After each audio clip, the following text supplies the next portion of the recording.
Good morning, my brothers and sisters. All right, it is episode 9 of season 4. We're in Luke chapter 1, so we're starting the beginning of the Gospels, going through the beginning. We've had the announcement of the birth of somebody in Luke. That was John. Crazy. And now we're getting to the announcement of the birth of Jesus. So here we go. This is Luke chapter 1, verse 26. In the 6th month, the angel Gabriel, so the 6th month of what? This is pregnancy time, ladies and gentlemen. This isn't a year. We've had an identification of the year with King Herod in the past and located it in a timeline time, but this is pregnancy time. This is the time of the pregnancy of Zechariah's wife, Elizabeth.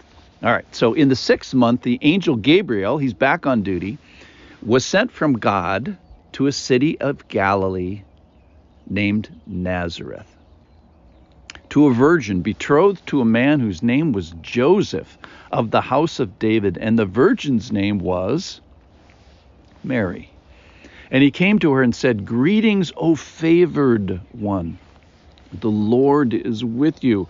But she was greatly troubled at the saying, and tried to discern what sort of greeting this might be. And the angel said to her, "Do not be afraid, Mary, for you have found favor with God. And behold, you will conceive in your womb and bear a son, and you shall call his name Jesus." All right, so we're in pregnancy time here. We've got Zechariah now 6 months, deaf and mute, not being able to speak because he doubted the angel. This and the same angel, this is Gabriel. We found that he is now in a different location. He's 80 miles north up in Nazareth. The last time he was in the temple with Zechariah in Jerusalem. And remember Gabriel, he's the one that stands in the presence of God.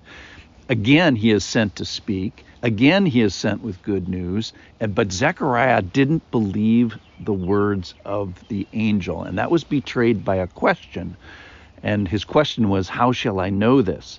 So we have Mary at risk of doing the same thing. Now, she doesn't, but I'm just saying the circumstances are very similar. Angel shows up, questions are asked, and they can be asked kindly or they can be asked with an edge. And Mary does ask questions. Okay, here we go. So he comes to Nazareth. We find out, before we even find out Mary's name, we find out a whole bunch of things. We find out her sexual status. That is that she is a virgin.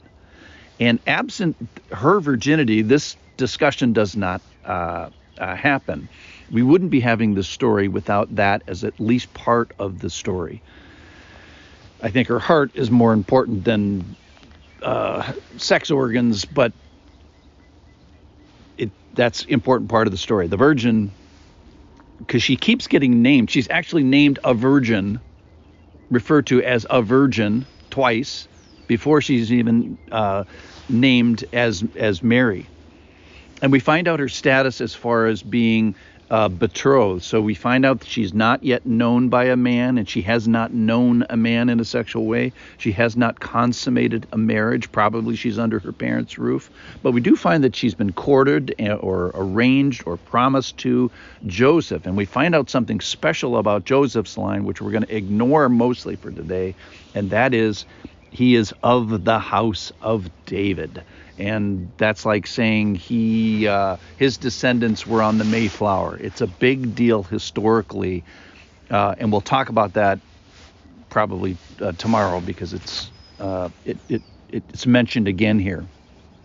All right, so the importance of the virginity, then we have the importance of this guy named Joseph because he is of the house of David, and then finally we get her name, and the virgin's name was Mary. So then we have Gabriel. He came to her and said, "Greetings, O favored one." So all good news, O favored one. So greeting is kind of a warm greeting. You're favored and the Lord is with you. What a great thing. And she is greatly troubled at the saying. So the trouble, she's disturbed at this angel. and she's trying to figure it out. She tries to discern what sort of greeting this might mean. So she's disturbed. She's deeply troubled. She's a little confused, deeply confused. I'm sure if an angel showed up, you'd be deeply confused too. And in verse 29, we find out her trying to discern. So we find her disturbed to discerning. And maybe a title for today is, what do you do with the disturb?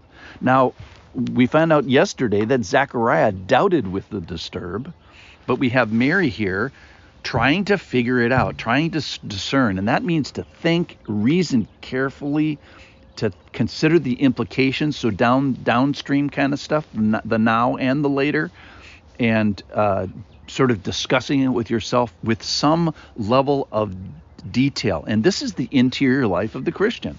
So the big question for Christianity is, when you get disturbed, what do you do? Do you doubt like Zechariah did? Do you respond in anger or cursing? What kind of words do you use?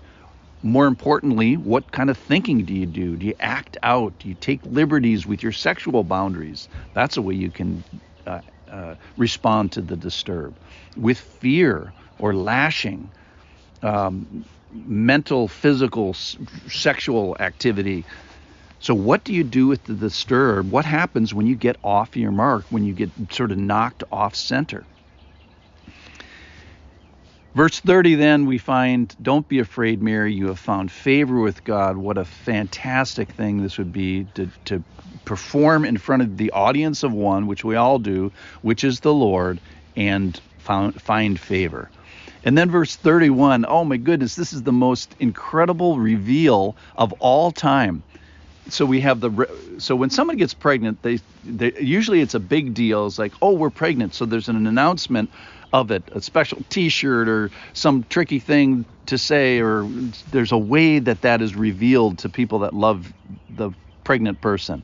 And then we have, so the pregnancy is revealed, and then we have the gender reveal, which is another big thing that is done. This is the greatest gender reveal of all time. And then finally, the first person on the planet to get to know who this person is going to be that saves the world, we get this revelation of the name of Jesus. So a couple of teaching points. Number one, sexual status, the interior life and the exterior life. God cares about what you do with your zipper. Finding favor with God. Let's shoot for that. And I think the big one today for me was, what do you do with the disturb? All right. Thanks for listening. I'll see you tomorrow.